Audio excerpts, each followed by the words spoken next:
Hello, ladies and gentlemen. We have a dignified guest here. He is from Oxford University. He's a professor there who has been to our village, Urumpirai, more than most possibly any one of you have visited Urumpirai in the last 20 years or something like that. And he is going to give us a presentation. While they are getting ready, he has quite a few slides to show, and we want to bring the screen forward, and we want to move the laptop and the projector also to the front so that you all can have a good view. And let me take this opportunity all the time to tell you who he is. This gentleman, our guest of honor tonight, is Dr. Nicholas van Her. He is the senior researcher and the deputy director at the ECRC Center on Migration, Policy and Society in the University of Oxford. He had been to Sri Lanka many times, and he had visited only one Tamil village, extensively traveled and met quite a lot of people, and visited virtually each and every school, every institution, including nurseries, community centers in the village most of you come from, so Urumpirai. And he has, thank you very much, and he has a lot to share and a lot to show. And being a professor and an academic and a researcher, he would have had, and being an outsider, he would have had the rare opportunity and the brain and the capacity to see the village and the situation and the effects of the war and many other things in Urumpirai as an outsider with so much intellect of a learned person. And it'll be a delight for us to, listen to you and hear your presentation. And let us give a big, loud, warm Urumpirai welcome to Dr. Nicholas van Her. The stage is yours. Thank you very much. Thank you very much. Well, thank you for inviting me to address you. While the image is sorted out, can you folks see? Maybe, I don't know if you can. Anyway, Paul never told me that we would be competing with a boxing match this evening. Did you know that, ladies and gentlemen? We have a boxing match next door. Yes. And Paul looks a bit of a pugilist. Are you going to have a go, Paul? Or maybe the, I see, he has an operation on his hand. Maybe the Rajapaksas are slogging it out in there, I don't know. Yep. Anyway, yes, I'm going to talk a little bit about a research project that I've been conducting over the last few years in conjunction with Paul, Satya Neeson, and other researchers who I'll mention in a moment.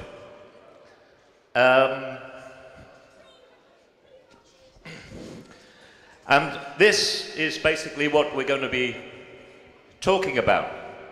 The connection between the diaspora, the people like you outside of Sri Lanka, and their connections with Urumpirai, well, with Sri Lanka and the Tamil area in particular, and Urumpirai in particular. So, and of course we have connections between London and Urumpirai, and a lot of interest in Toronto, in Canada. So I'm just showing this as a kind of an indication of the sort of transnational or diaspora connections between Canada, Britain and Urumpirai. And you'll notice I put a little arrow here between London and Toronto, and that's to flag something which I'm going to talk about a bit later on, about how perhaps there could be better coordination within the diaspora, particularly from Urumpirai, to improve things in Urumpirai town. So, just a word about the research project itself. It's part of a wider program of research on conflict-affected countries. So, as well as Sri Lanka, we're looking at Afghanistan, Somalia, Liberia, and Haiti. Of course, Sri Lanka is not in the same league, or is in a higher league than those countries in terms of wealth and so on. It's a middle-income country. The project has been funded by some Canadian grant-giving bodies and an outfit called the Leverhulme Trust, and it falls within an Oxford research program called the Oxford Diasporas Program. And the project on Sri Lanka specifically, and Urumpirai in particular, builds on research that I've been doing over the last decade or more. So the project includes me, hello, and two other Oxford-based researchers, one of whom is sitting here, Julia Liberator, you want to sign up? And four Sri Lankan researchers in London. Three of them are Tamil and one is Sinhalese.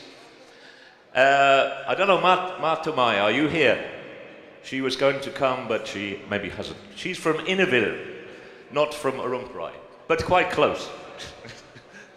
And then we also have a team of researchers in Sri Lanka itself, based at this Colombo-based Centre for Poverty Analysis.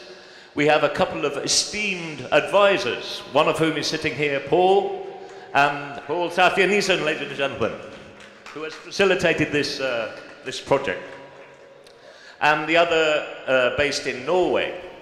And we've done research in London, Toronto, and in fact 5 communities in Sri Lanka, mostly in the Tamil area, and one of those is Urumpirai.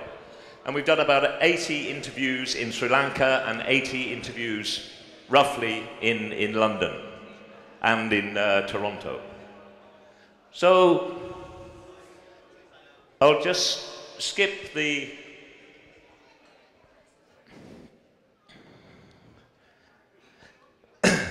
more negative parts, the war parts, and focus on the more positive aspects. And what I want to do is emphasize the importance of schools. Of course, I don't need to do that in a Tamil audience. You guys are obsessed with education, and rightly so. You invest in education, and you should do. But what I'm asking is that you not only invest in your own education here, but possibly help with those folks back in Urumpirai too. And we're going to be suggesting a few ways that might be done. So here we have the Hindu College, Urumpirai Hindu College.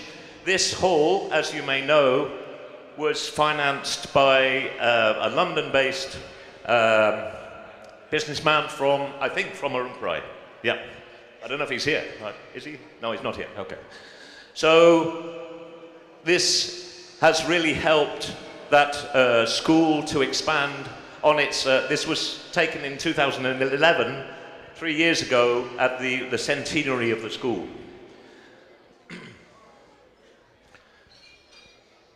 Just to stress, you can't see it's got you in it, Paul. You have to sit in front. Okay. Of course, we know Paul's mum was involved strongly in education in Urumpirai. This is like a chart of the schools in the Jaffna area, and here we have, there's rather a large student here, sitting at the bottom of the class.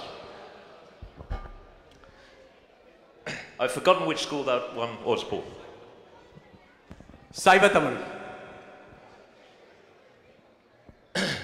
Here is a school in a poorer neighborhood of Urumpirai. I think Selvapuram or Yogapuram or somewhere like that, yeah. So we need not only to focus on the more wealthy, but the poorer elements of Urumpirai too, I think.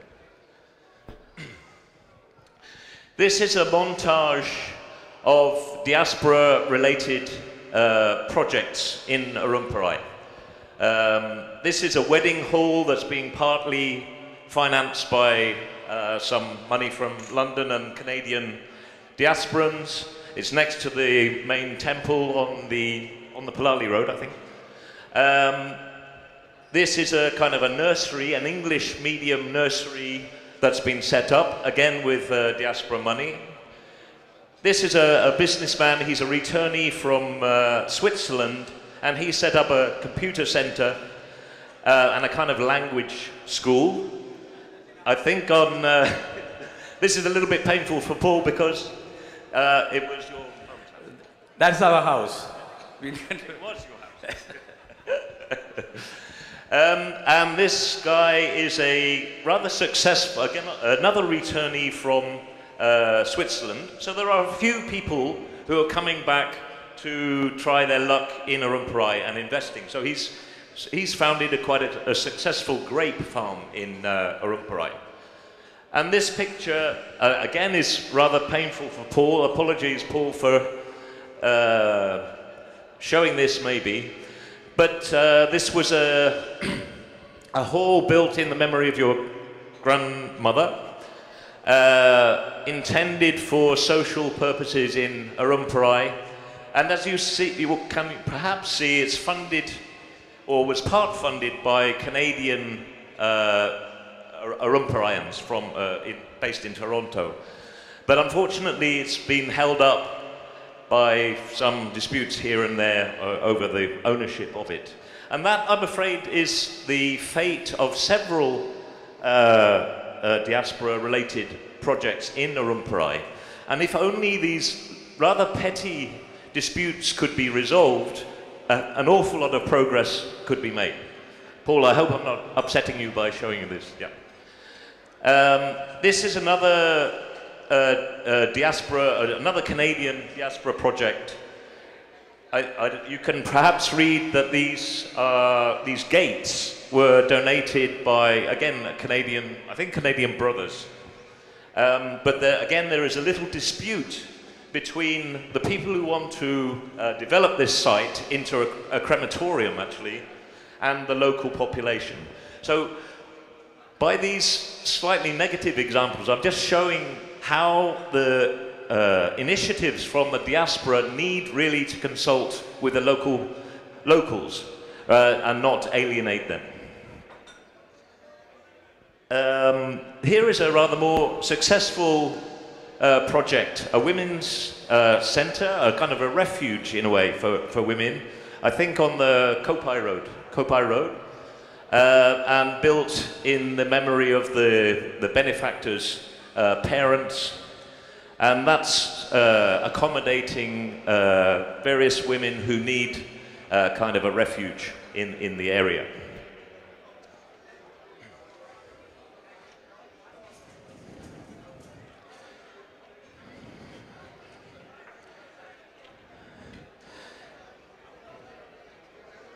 We know, of course, that there are quite a large population of displaced people in Urumpirai.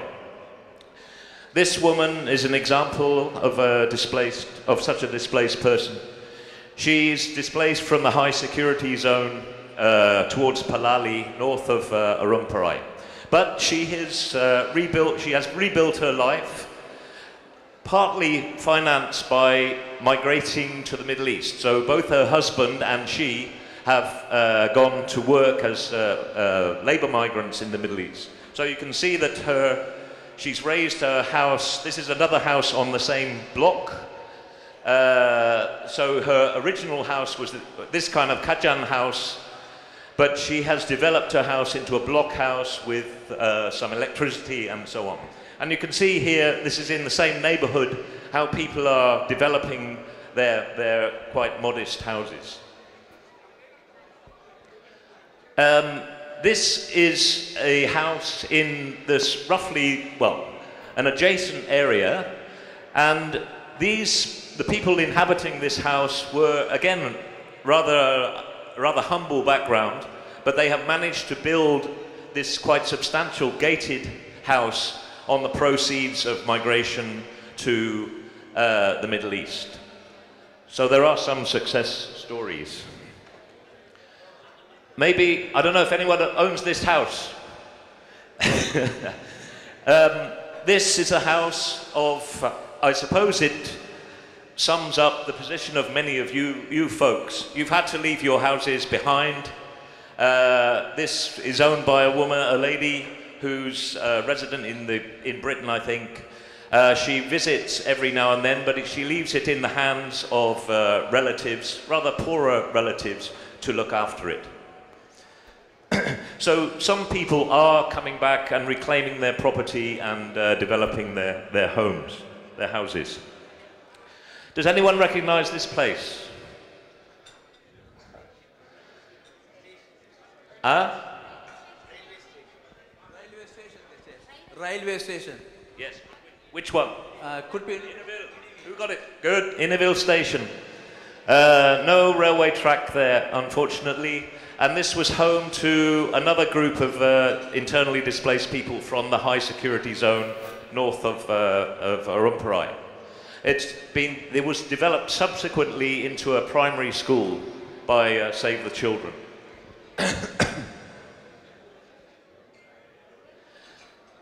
But of course, it's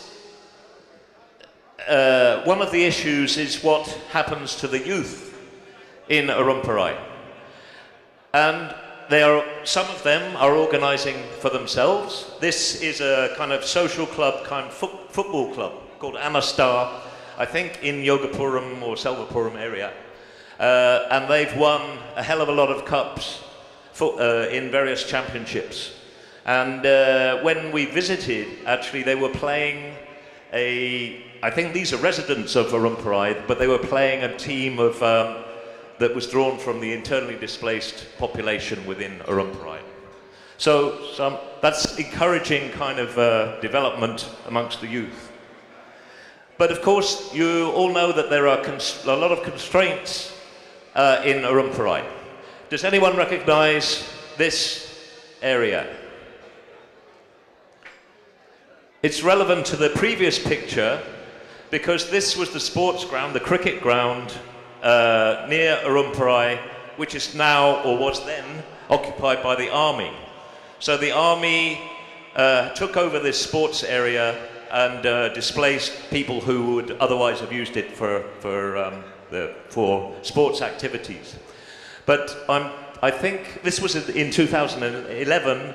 Subsequently, the army has kind of given permission for people to use this sports ground because they're a kind of a benevolent army commander there. But of course, people are dependent on it being a benevolent army commander. Why should you have to depend on the army giving permission to use the facilities of the village? So there are, as I'm saying, there are a lot of constraints to development within Urumpirai. So let me just skip to some conclusions, and maybe this might spark a little discussion or a debate, not necessarily now, but later on, about the pros and cons, the for and against of diaspora projects.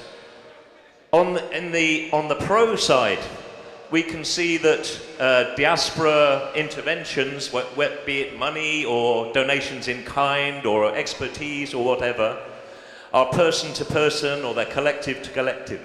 So the resources go direct to the people, ideally, rather than having to go through government, and we all know what will happen if they go through government. There's no bureaucracy to deal with.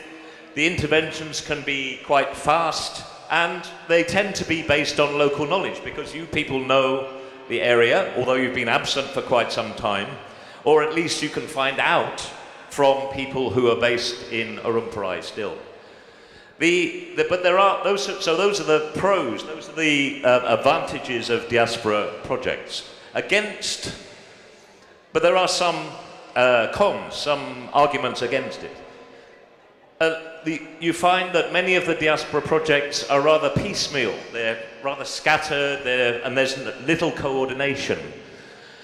They tend to be a bit top-down. This is what I was referring to earlier, the kind of elite formulated. So they need much more consultation with the local community. And of course there is a division between the elite and the more humble people who live there locally. Perhaps we need also, or diaspora interventions need some consultation with local government, the local administration. So in particular getting the Grama Niladaris on site, that's a key thing. And also they need to have the test of coherence. Do interventions by the diaspora actually meet local needs? So those are the issues that arise. The formulation of projects. Who actually forms the projects? How are they accountable? Are they coherent? Are they appropriate? What about the equity issues that arise? And are they sustainable? And I think I'd like to end with a note of support for an idea that Paul Satyanisan floated some time ago, which was the idea of forming a kind of a development council, a Urumpirai Development Council, which would embrace you folks from Urumpirai on the outside and people remaining in the town. And not just the elite, but the lower order folks too. So Paul actually drafted a constitution for such a body some time ago. So I'd like to commend that idea to you, and maybe you can take up some of the ideas that I've put out this evening. Perhaps it might inspire you to organize and intervene. Thank you very much. Oh yes.